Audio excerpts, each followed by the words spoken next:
अस्सलाम वालेकुम। This is the first video of opamp designing.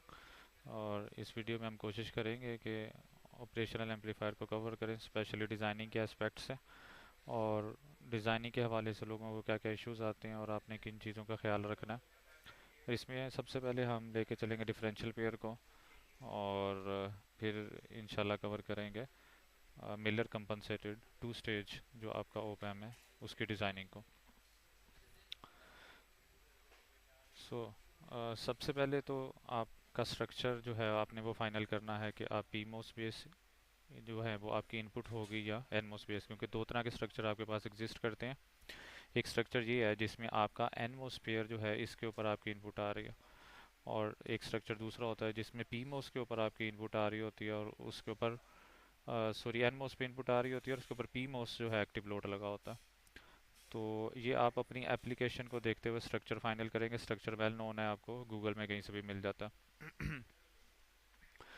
ये आप किस तरह से डिसाइड करेंगे, आप देखेंगे कि आपकी जो इनपुट है वो किस रेंज में आ रही है। अगर तो आपकी इनपुट जो है वो VSS के पास पास आ रही है, मतलब लो रेंजेस में आपकी इनपुट आ रही है, तो आपको पता है कि ज़ीरो के करीब आपका PMOS जो है वो स्ट्रांगली ऑन होता है। तो आप PMOS सेलेक्ट करेंगे एज ए इनपुट पेयर, क्योंकि अगर आप इस केस में NMOS बेस इनपुट सेलेक्ट करते हैं तो वो तो एक थ्रेश होल्ड जो कि 500 मिली वोल्ट या 450 मिली वोल्ट है उससे नीचे तो टर्न ऑफ हो जाएगा। तो इसलिए इस केस में आप PMOS इनपुट पेयर सेलेक्ट करेंगे। अगर आपकी जो इनपुट आ रही है वो VDD के ज़्यादा पास है, मतलब हाई रेंजेस में आ रही हैं, तो फिर आप कोशिश करेंगे कि उस केस में NMOS based input pair select करें, क्योंकि आपका उस केस में NMOS जो है यहाँ पे स्ट्रांगली ऑन होगा और PMOS तो VDD से एक थ्रेशोल्ड नीचे ऑफ हो जाता। तो सबसे पहले आपकी जो है वो आर्किटेक्चर की सिलेक्शन हो जाएगी कि आपने इनमोस इनपुट पेयर कौन सा लेके चलना है, PMOS या NMOS। तो आपका आर्किटेक्चर फाइनल हो गया, उसके बाद आप चीज़ें फाइनल करते हैं कि इसमें से करंट कितना फ़्लो करेगा, क्योंकि हमें पता है कि ये जो ऊपर आपका करंट मिरर है इसमें से जो करंट आ रहा है उसमें से हाफ करंट इस ब्रांच में जाएगा और हाफ करंट इस ब्रांच में जाएगा। ये दो ब्रांचेज हैं आपकी। तो आपने बेसिकली डिसाइड करना है कि इनमें से करंट कितना फ़्लो करेगा। लेट्स सपोज हम एग्जांपल लेके चल रहे हैं कि इनमें से 20 माइक्रो एम्पेयर करंट जो है वो फ़्लो करेगा इन ब्रांचेज में से, और आपके जो ये वाला है करंट में जो कि करंट प्रोवाइड कर रहा है, तो ये 40 माइक्रो एम्पेयर आपको करंट प्रोवाइड करेगा।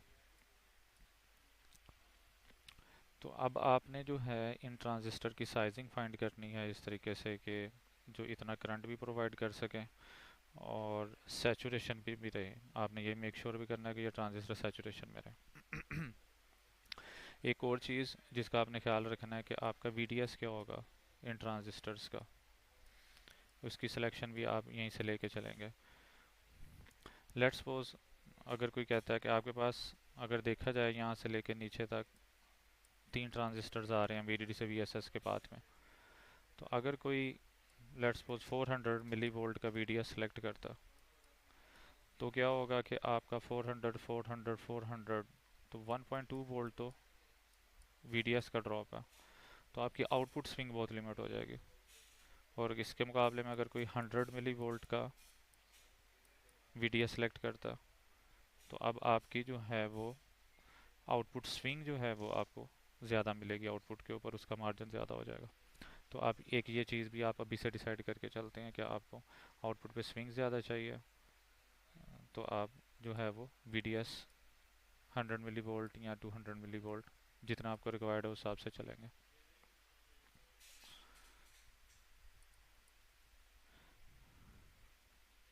सेकंड थिंग इज़, जब आपकी ये चीज़ें फाइनल हो गई तो अब आप एक टेस्ट बेंच बनाएंगे और NMOS PMOS को करेक्टराइज करेंगे इस करंट के लिए और इस VDS के लिए जो भी हमने डिसाइड किया है, और मेक श्योर करेंगे कि वो सैचुरेशन में रहे।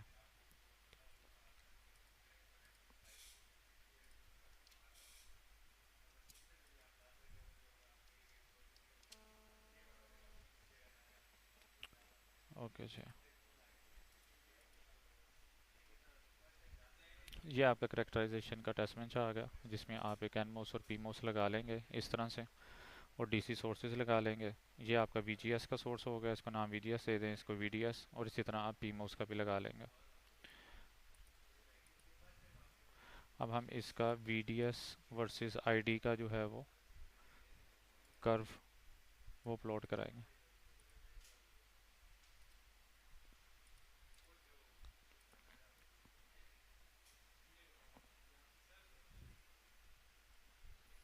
ओके, ये आउटपुट पे मैंने जो है वो NMOS का करंट प्लॉट कराया हुआ है ड्रेन का, और इसी तरह ये PMOS का, और इनको ये नाम दिए हुए हैं। सो लेट्स सपोज पहले हम NMOS देखते हैं। अब सबसे पहले हमने अपनी लेंथ डिसाइड करनी है कि आपके ट्रांजिस्टर की लेंथ क्या होगी। यहाँ पे देखा जाए मैं बेसिक जो उसकी मिनिमम लेंथ और विड्थ है उसको लेके चल रहा हूँ फ़िलहाल।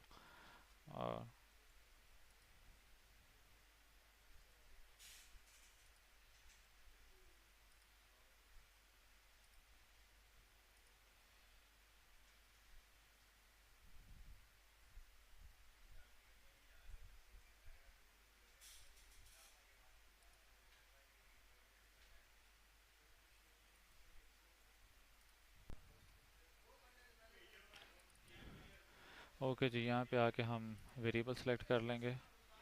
NMOS के लिए उसका VDS जिसको हम स्वीप दे रहे हैं 0 से 1.8 वोल्ट, और उसका ID जो है वो चेक कर रहा है।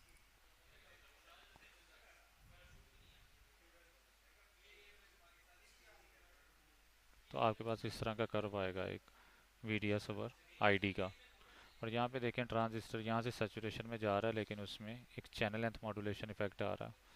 इसका करंट स्टिल चेंज हो रहा है। ओके, अब अगर हम लेंथ चेंज करें इसकी,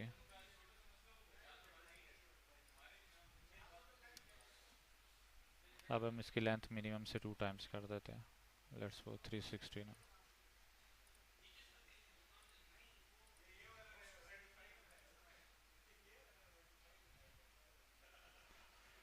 let's see what we get. Okay,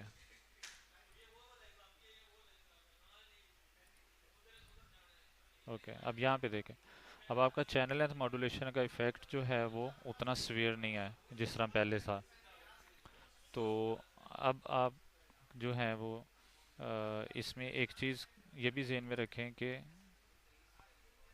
ये आपका जो पेयर है इसकी अगर आउटपुट देखी जाए तो वो इसके GM और इन दो ट्रांजिस्टर्स के R0 पे डिपेंड कर रही होती है।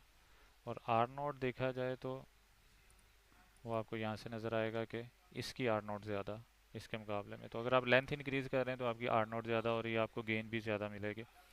लेकिन यहाँ पे भी ट्रेड ऑफ है कि अगर आप लेंथ इंक्रीज़ कर रहे हैं तो आपकी CGS भी इंक्रीज़ हो रही है, तो आपकी बैंडविड्थ भी लिमिट होगी उस केस में।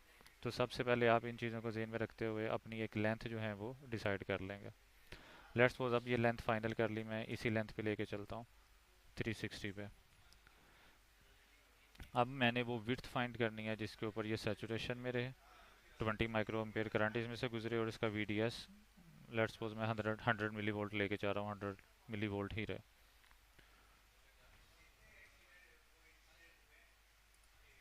ओके,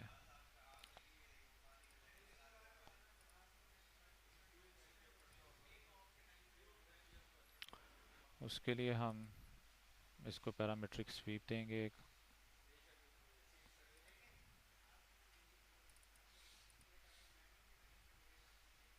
VGS को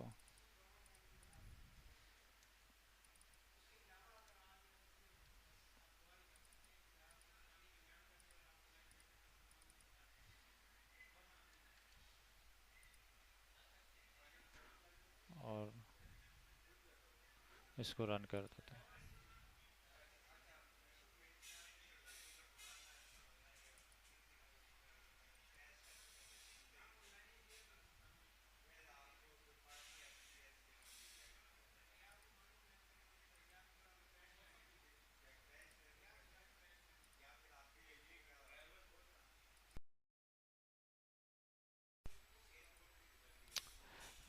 अच्छा जी, यहाँ पे स्टेप साइज बहुत स्मॉल था तो आपके पास ज़्यादा कर्व्स नहीं आई, हम इसको 50 मिली कर लेते हैं।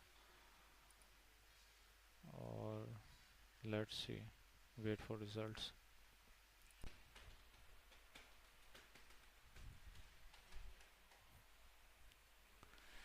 ओके जी, ये आपके पास कर्व्स आ गए।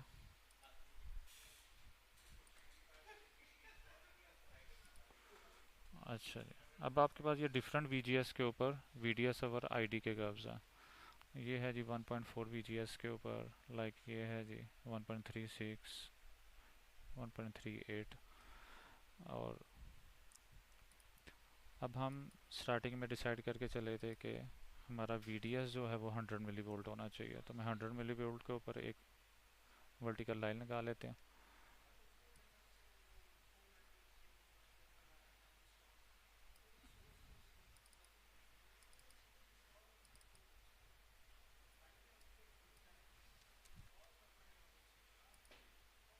ओके।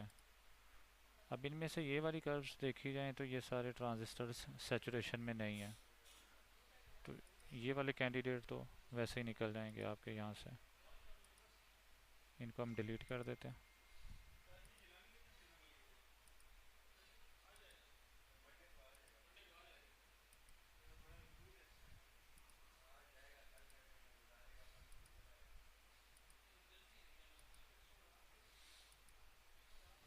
बस यहाँ पे। और ये वाला भी ट्रांजिस्टर जो है ये भी अभी सैचुरेशन में नहीं है, इसको भी निकाल देते हैं। अब आपके पास ये कर्व्स बचती हैं, ये भी सैचुरेशन में है, ये भी सैचुरेशन में है, ये भी सैचुरेशन में है 100 मिली वोल्ट पे, और ये भी एज ऑफ सैचुरेशन पे है, और ये भी सैचुरेशन के पास ही है। अब आप यहाँ से अपनी कर्व सेलेक्ट करेंगे कि आपने कौन सी कर्व लेके चलनी है, और यहाँ पे भी फिर आपका ट्रेड ऑफ है।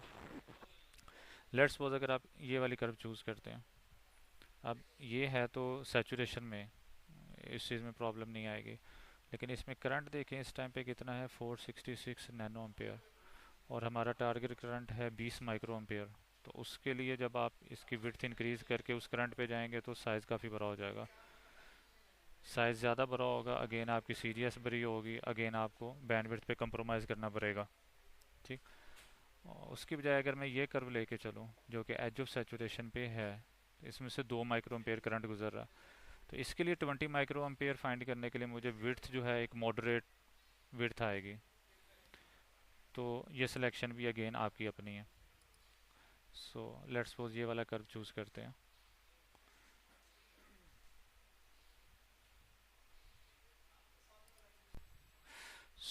इस कर्व के लिए आप देखें यहाँ पे आपका VGS जो है वो, अगर इसको थोड़ा सा इधर करें, 550 मिली है। तो अब आप VGS अपना 550 मिली फिक्स कर देंगे, और वो करंट फाइंड करेंगे, वो विड्थ फाइंड करेंगे जिस पर ये 20 माइक्रो एम्पेयर आपको प्रोवाइड करे। तो इसका VGS ऑलरेडी 550 मैंने सेट कर दिया हुआ, और इसके DC ऑपरेटिंग पॉइंट्स ऑन कर लेते हैं।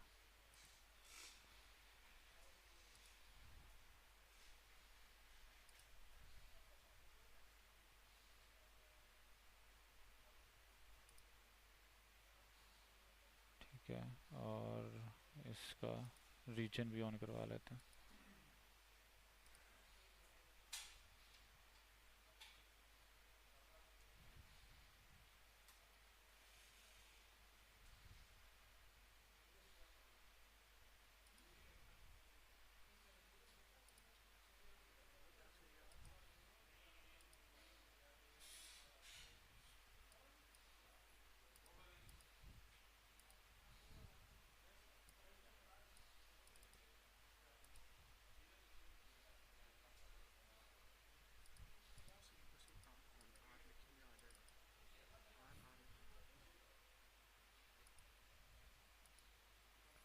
अच्छा, सेम पीमोस के लिए भी रीजन का पॉइंट ऐड कर लें।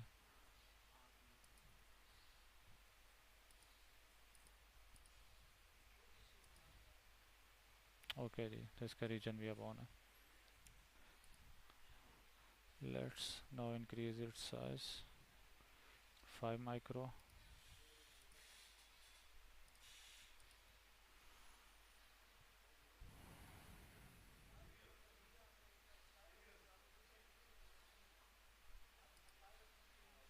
ओके। अब इसमें से करंट फ्लो कर रहा है 12 माइक्रो, और आप देखें इसका VDS जो है वो 100 मिली वोल्ट पे सेट है, और रीजन जो है ये भी सेचुरेशन में है। हमें इसका 20 माइक्रो फाइंड करना है।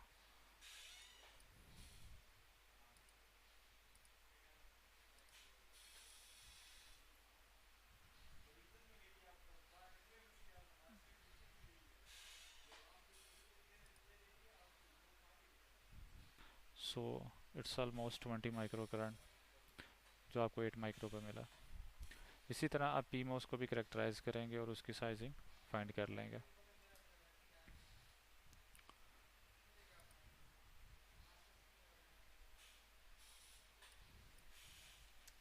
लेंथ सेम, और लेट्स सपोज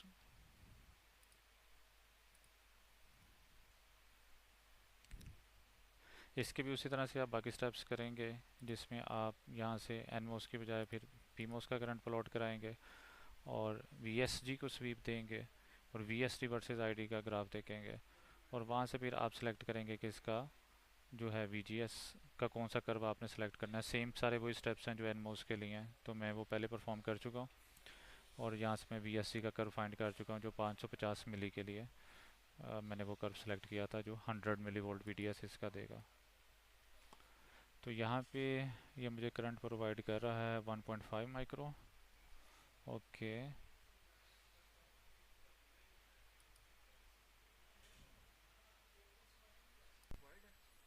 सो इसका जो साइज़ है वो करेक्टराइज करके देखा जाए तो 20 माइक्रो के ऊपर ये आपको ऑलमोस्ट 20 माइक्रो करंट दे रहा है। तो इस तरह आपके पास पीमोस का भी साइज़ आ गया, लेंथ 360 20 माइक्रो, और एन मोस का भी साइज़ आ गया, लेंथ 360 और 8 माइक्रो, जिसके ऊपर ये सैचुरेशन में भी है।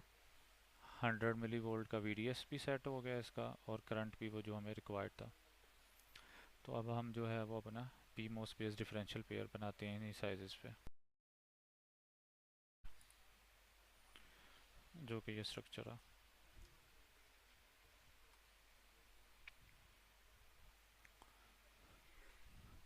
तो ये मैंने सेम साइजेस यहाँ पे जो हैं वो रख दिए।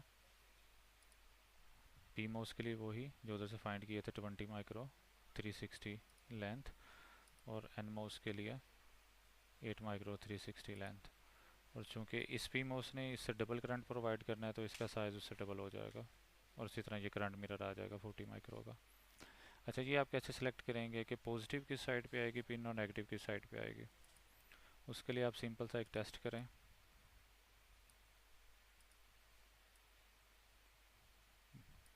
Let's suppose this is your op amp, और इसको अगर हम एज ए कंपैरेटर यूज़ करें तो हमें पता है अगर इसकी पॉजिटिव वाली वैल्यू बड़ी है तो आउटपुट वीडीडी पे सैचुरेट करेगी, यानी कि आपकी आउटपुट इंक्रीज़ करेगी। और अगर नेगेटिव वाली वैल्यू बड़ी है तो फिर ये वी एस एस पे सैचुरेट करेगी, यानी कि आउटपुट नीचे की तरफ जाएगी। तो हम इसी चीज़ को लेके चलते हैं कि लेट्स सपोज मेरी अगर पॉजिटिव वाली वैल्यू बड़ी है तो आउटपुट इंक्रीजिंग जो है वो उसका बिहेवियर आना चाहिए। सो यहाँ पे ये वाली वैल्यू इंक्रीज़ की, अगर ये वैल्यू इंक्रीज़ की तो ये पी मॉस है, तो ये वीकली ऑन होगा और इसमें से कम करंट फ्लो करेगा। इसमें से कम करंट फ्लो करेगा तो इस ब्रांच में से ज़्यादा करंट फ्लो करेगा। तो ये वाला नोड आपका ऊपर की तरफ जाएगा, तो मतलब ये डायरेक्शन ठीक है। यहीं पे पॉजिटिव पिन आएगी, यहाँ पे आपकी नेगेटिव पिन आएगी।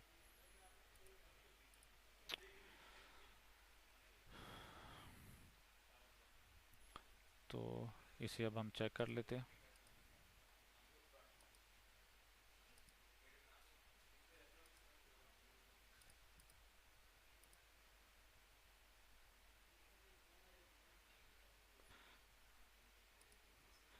सिंपल इसका एसी एनालिसिस करते हैं, जिसमें हमने इसको एक एसी सोर्स लगाया, एसी मैग्नीट्यूड 1 है, और जो नेगेटिव साइड पे पिन है उसमें हमने एक फेज़ भी दे दिया 180 डिग्री का, और ये उसका कॉमन पॉइंट है। 1.8 वोल्ट वीडीडी है तो 0.9 वोल्ट उसका कॉमन पॉइंट बन गया। इसका हम एसी एनालिसिस करते हैं।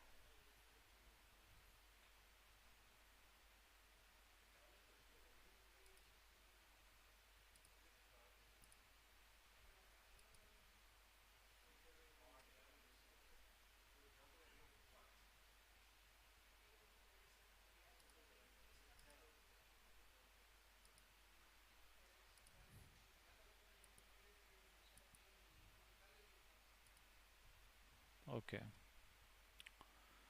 सो ये हमें दे रहा है जी 40 dB गेन और फेज़ इसका हम चेक कर लेते हैं 0 डिग्री पे। 0 डिग्री पे आपके पास आ रहा है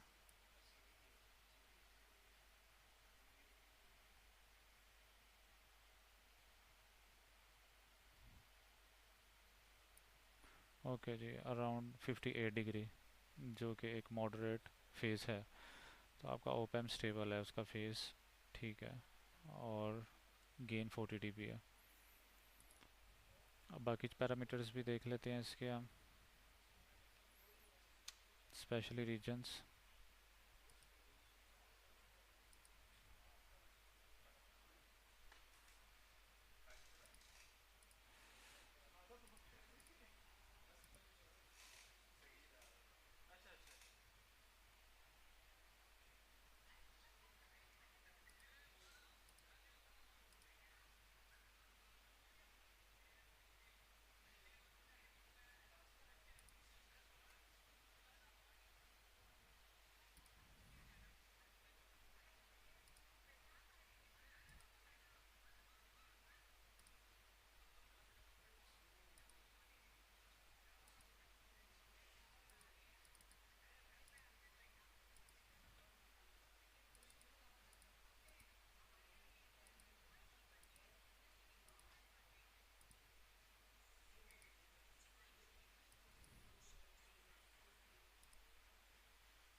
ओके, ये ट्रांजिस्टर मेरा सैचुरेशन में है, ये ट्रांजिस्टर भी सैचुरेशन में है, ये ट्रांजिस्टर भी सैचुरेशन में है, ये भी सैचुरेशन में है। यहाँ पे प्रॉब्लम है, ये ट्रांजिस्टर आपका सब थ्रेशोल्ड में चला गया। इसका साइज़ हमें थोड़ा सा रीएडजस्ट करना पड़ेगा। यहाँ पे अगर हम देखें तो VGS इसका 537 मिली वोल्ट हो गया, और अगर हम उसका थ्रेशोल्ड देखें तो 540 है, यानी कि उसका VGS थ्रेशोल्ड से कम है, जिसकी वजह से उसका वी ओवर वोल्टेज बहुत कम है, और वो सब थ्रेशोल्ड में है। और यहाँ पे अगर हम देखें तो VDS ही उसका VGS है। तो हमें अगर VDS थोड़ा सा इंक्रीज़ करना है तो हमें इसका साइज़ थोड़ा सा कम करना पड़ेगा, ताकि इसकी रेजिस्टेंस इंक्रीज़ करे, इसके क्रॉस ड्रॉप ज़्यादा है। VDS ज़्यादा होगा तो इसका VGS भी ज़्यादा हो जाएगा।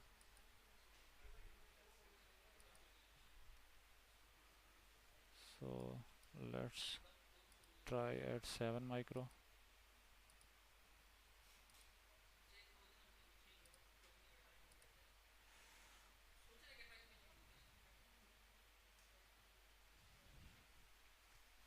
ओके जी, saturation saturation saturation, now all transistors are in saturation, और VDS भी 100 मिली वोल्ट के करीब सेट है जो हमने सेट किया था।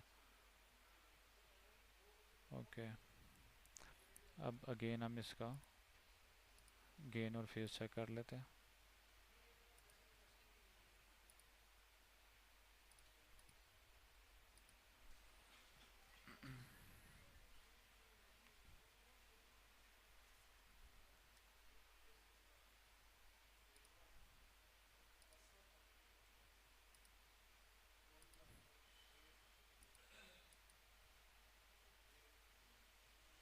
ओके जी, 40 dB and phase at around 57 और 58 डिग्री। ओके, लेकिन गेन आपकी 40 dB है, और अगर आप गेन इंक्रीज़ करना चाहते हैं तो आप इसके साथ एक सेकंड स्टेज ऐड करेंगे, और उसके लिए यहाँ पे फिर आपका मिलर कंपनसेशन कैपेसिटर आता, और लेट्स ओपन।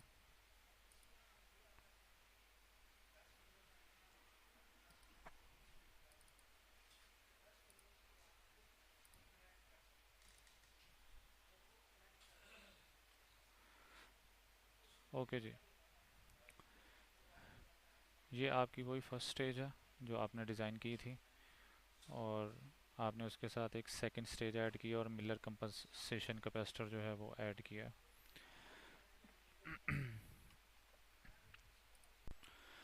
अच्छा जी, डिफरेंशियल पेयर को यहीं पे कंक्लूड करते हैं क्योंकि वीडियो काफ़ी लंबी हो रही है। तो सेकंड पार्ट में हम जो है वो टू स्टेज को कवर करते हैं।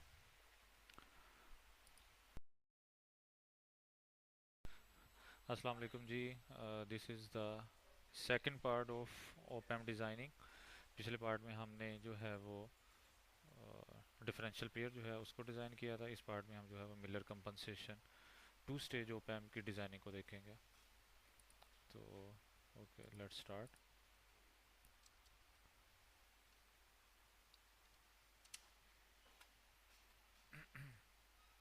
उसी डिज़ाइन को हम ले आते हैं जी।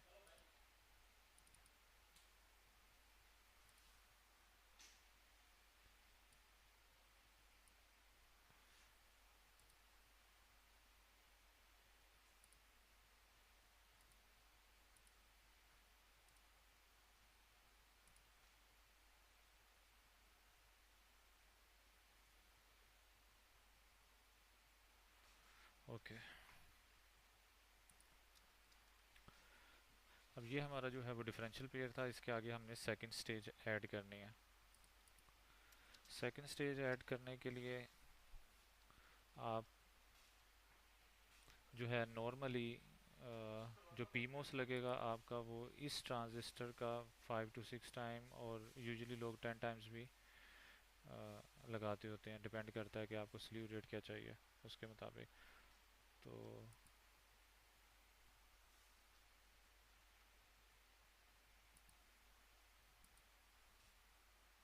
और एन मोस भी उसी तरह सेम रेशो में आएगा।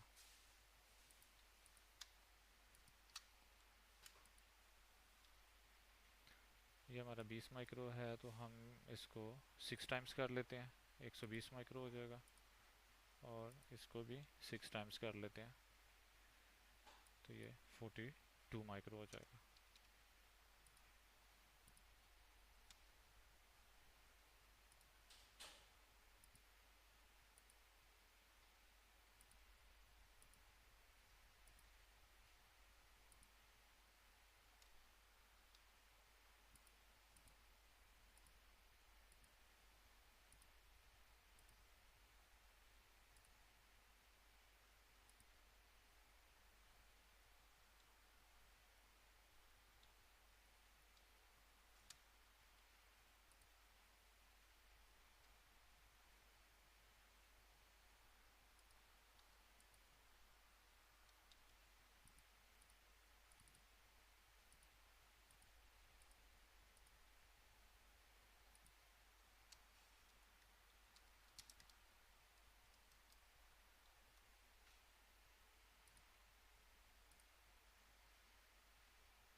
ओके जी, तो आपको सेकंड स्टेज के आउटपुट और फर्स्ट स्टेज के आउटपुट के बीच में एक मिलर कंपनसेशन कैपेसिटर लगाना पड़ता है।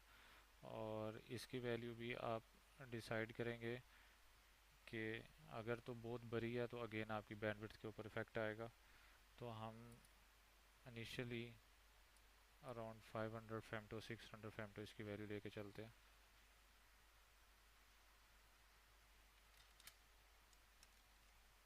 Like 700 femto.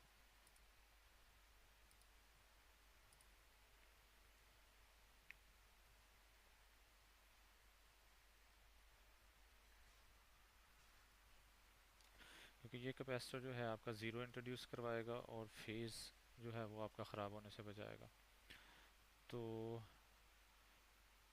सेकंड चीज़ हम देखेंगे इसमें पिन का ऑर्डर ठीक है या नहीं ठीक। जिस तरह से हमने डिफरेंशियल पेयर का देखेगा इसका भी देख लेंगे उसी तरह से।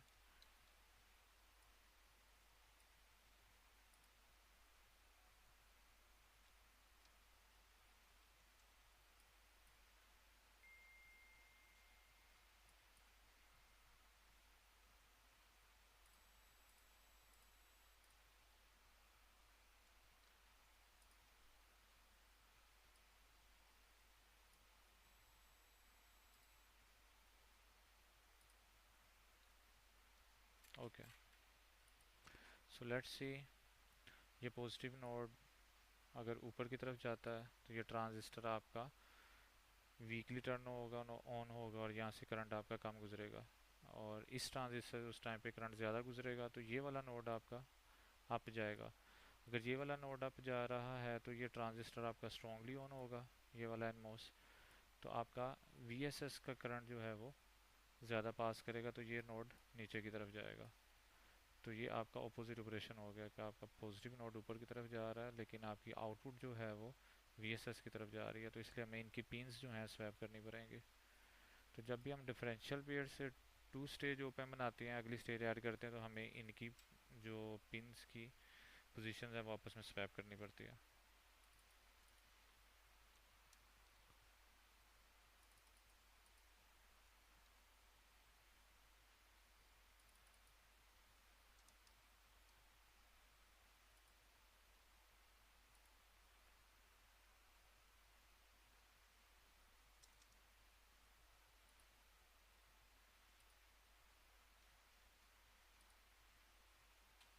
ओके जी, लेट्स रन दिस।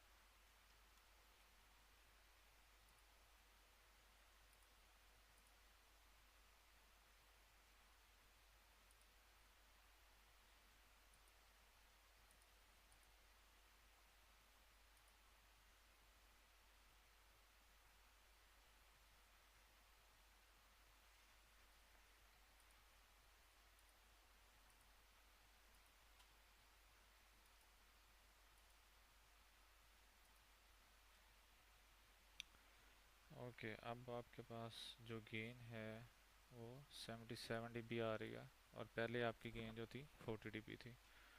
और फेज़ हम चेक कर लेते हैं 0 dB पे।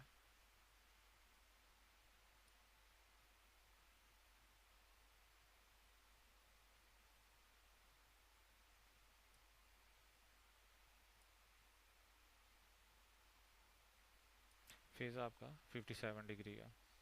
और अगर आप कैपेसिटर के बगैर स्टेज लगाते हैं तो आपका फेज़ जो है वो सारा ख़राब हो जाएगा, आल्दो कि आपको गेन मिल जाएगी। तो सेकंड थिंग, इसकी बैंड विड्थ अगर आप देखें तो 128 मेगाहर्ट्ज़ है। और इसको अगर हम कंपेयर करें आपका जो सिंगल स्टेज डिफरेंशियल पेयर था,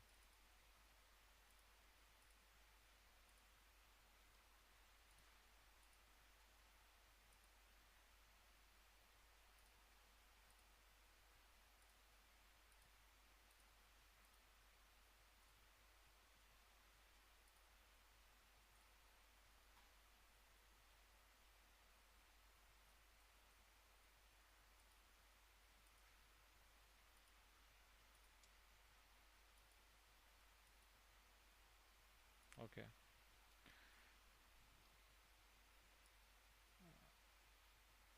सो अगर इसकी बैंडविड्थ आप चेक करें तो आल्दो फेज़ इसका 57 डिग्री है यूनिटी गेन पे, लेकिन इसका बैंडविड्थ आप देखें 1.85 गीगाहर्ट्ज़ है।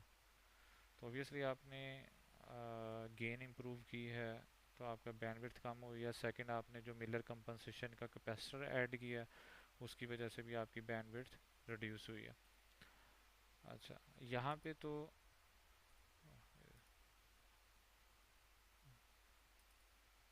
यहाँ पे आपका फेज़ जो है वो ठीक आ रहा है, अमूमन 45 डिग्री से अबव होना चाहिए, 45 से 60-65 के करीब अच्छा फेज़ होता है। लेट्स सपोज अगर आपका फेज़ ठीक ना आ रहा होता तो फिर आप एक मिलर कंपनसेशन कैपेसिटर के साथ रजिस्टर भी ऐड करते हैं जो इस फेज़ को फर्दर इम्प्रूव कर देता है। और उसकी कैलकुलेशन कैसे होगी वो आप कैसे ऐड करेंगे?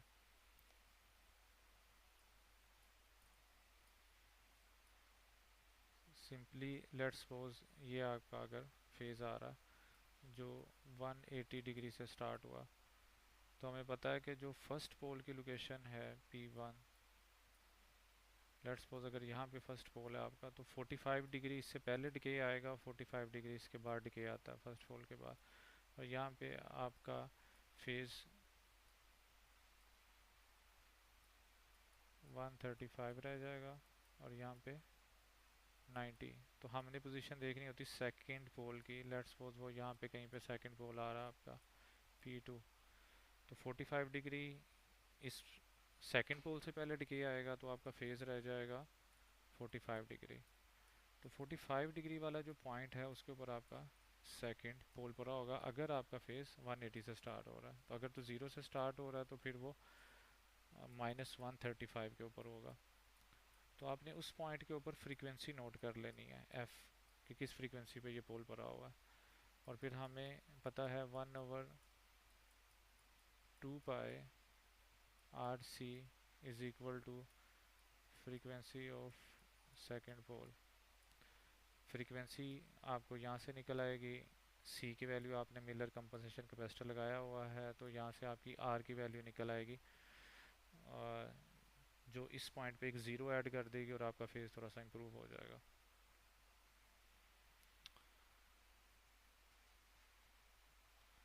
तो अगर वो इस केस में कैलकुलेट की जाए,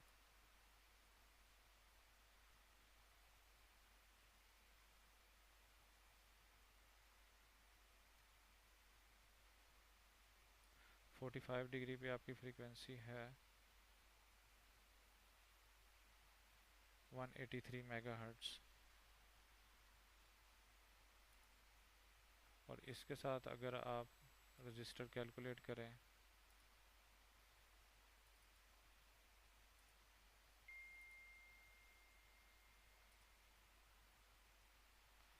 तो उसकी वैल्यू ये निकलेगी 1.326 के।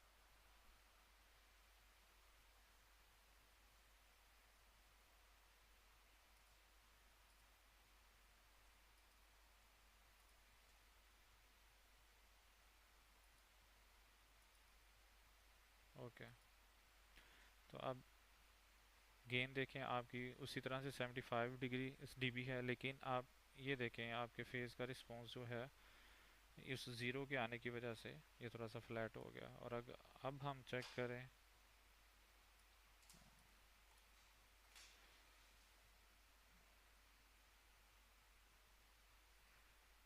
ज़ीरो डीबी पे, तो आपका फेज़ जो है वो 95 डिग्री हो गया।